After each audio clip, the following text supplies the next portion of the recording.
This time on Rad Rat Video, we talk about the weird things you've seen yourself doing on video once you've done filming for the day, and a couple other questions.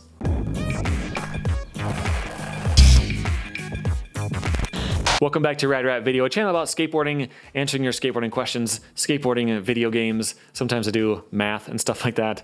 And I've got a few questions from you guys today.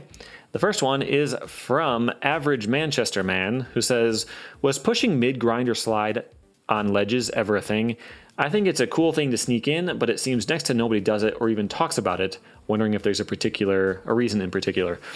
I don't think that was ever a fad. You know, there was a fad a little while ago, like a year or two ago, where you would like do a slappy nose slide and pop it and try to spin to try to get a ton of air off of it. It's not a nose slide. I mean, maybe an inch, but you like hit it and then nollie super quick and try to do like a big spin. Like a lot of people were doing it.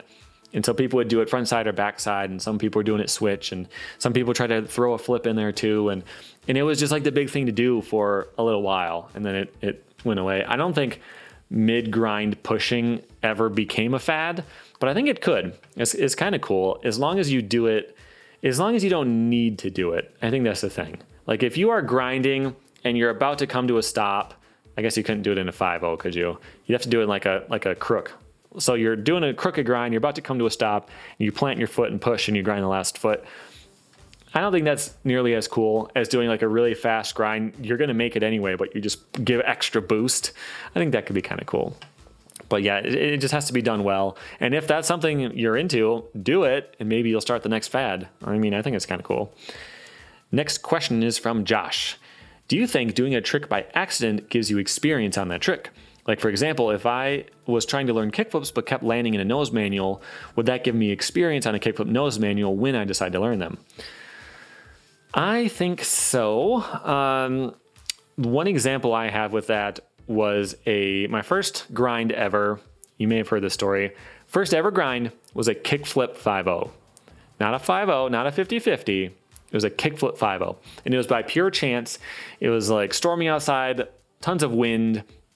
I was too scared to try a board slide on this rail. So my friend Tony, he had it's like a 2-inch square metal rod, and it was like screwed down to a board. So it was really short. It was maybe like 4 inches tall or something like that. And I was 100% sure that if I tried to board slide on it, I would slip out. I'd done a nose slide on like a box that he had made, which was just like a tiny little plywood thing, super waxed up, nose stall at kind of an angle and inched a tiny bit. That's the only grind or slide I had ever done. And we were trying to skate this outside, and board slide would be the obvious thing to try to learn on it. But I just wanted to throw a kickflip at it because I thought it would look cool, you know? So I was thinking like, if I'm gonna fail, I might as well not fail a board slide. I might as well fail something cool. But by pure chance, because of the wind or whatever, I just so happened to land the kickflip in the 5-0, slid it all the way out. I kind of landed. I think I like stepped off and turned it into a push as I landed. But I did a kickflip 5-0.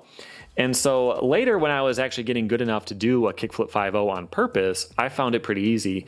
I already understood how it worked because I would kind of look this way and then push the board forward.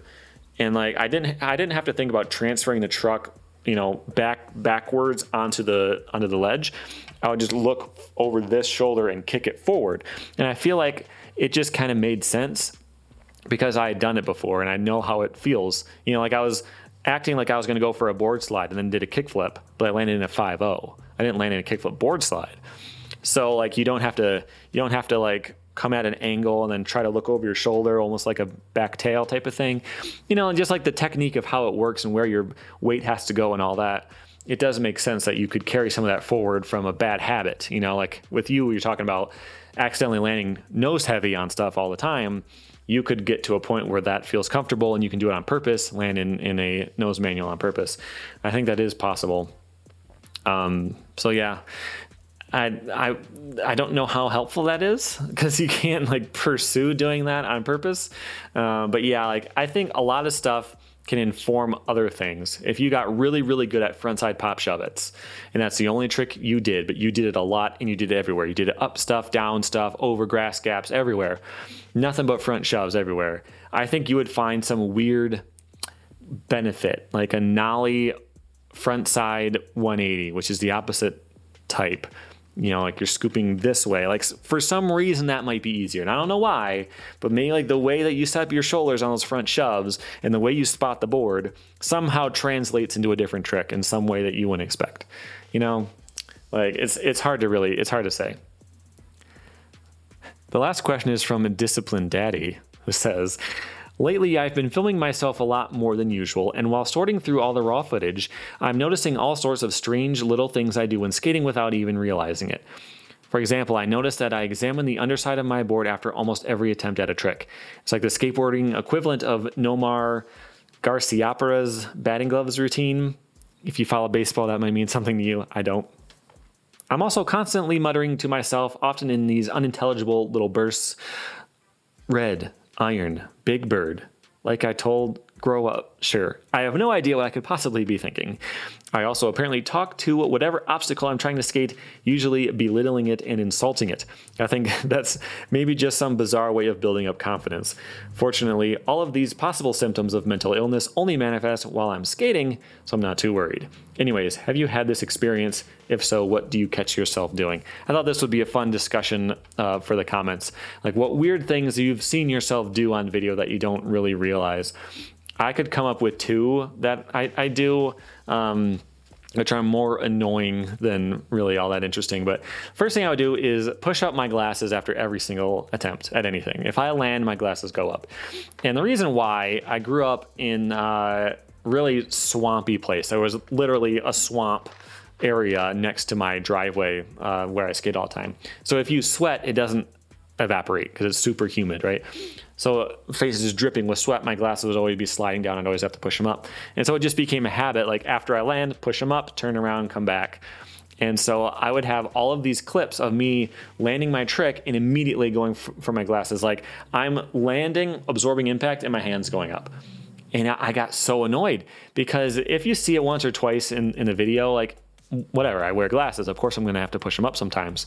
But when it's every single clip, I'd have to cut them short. And it was just so annoying because I was thinking of how that would look, you know, like, I don't know if you noticed, but that trick had one flip additional to the standard single flip. That was actually a double flip, you know, like I feel like that's the way it would come across if you see me just always fondling my glasses. But I would always do that. I probably still do. I have to actually think about it and force myself not to, even now, 20 years later. The other thing I would always do when filming, and I say would and did because I don't really film now, but I probably would still do the same stuff, is I would always kick turn. Like, it doesn't matter how clean I landed, I would always kick turn no matter what. And I wasn't sure why. It was just, I just kind of did it. And I came up with two reasons why I think I did. The first one is because I didn't want to look too confident in the dumb trick I was doing, because I was always doing something weird. I was always doing like a boneless where I would grab this way and spin the board around and grab it and catch it and pull it back. And if I landed that super clean, I didn't want to look like I tried that hard. You know, like I wanted to be able to say that that was a joke trick when people insulted it, you know. But if I worked on it and I got it super clean, I landed it, rolled away, super buttery, everything looks great, it'd be like, really? You spent that kind of time on that trick? And I would always have people insulting me in my own head. And so like I felt like I would have to make it look like I wasn't really trying. That was part of it. The other part is because I skated super slow all the time, and it would become really obvious. So if I landed and the camera is directly to the side, right, and you could see me just skate by, if I just skated straight, you could see me like I would land a trick and almost come to a stop. Like within 5 feet, I would probably be stopped. So I would land, and I didn't want to push instantly because that made it so obvious that I was barely rolling. I should have pushed before I did the trick, right? So I would just do a kick turn and I would really put my weight into it to try to build some speed. So that did two things. One, it would give me a little bit of speed from the kick turn, but also on camera, when you change directions, it's not as obvious how slow you're going because you can't track the person. You know, like I'm going this way, well, suddenly I'm going this way. And so it's not as obvious that I'm going as slow as I was. I think those are the reasons. I also would keep my first land. So a lot of the kick turns are just real sketchiness, but they are sometimes on purpose. There was one I think I did, was it a frontside half cab flip or maybe a fakie plasma spin to fakie on a bank, I think. And then I landed and just like did a big kick turn, like a 90-degree kick turn on a bank. I know it's barely a bank, but, and yeah, that was the things for me, glasses and kick turns. If you got something else, put that in the comments. I think that would be a fun discussion. If you've got questions for next time, go to radratvideo.com and submit them on the forum right there on the homepage. It's free, it's easy, no problem. Please do that. I don't have a ton waiting for me in my inbox at the moment. I do like to have them all there though. That's why I ask people to do that. Aligns them all up. I check them off. It's nice and easy. So please do that.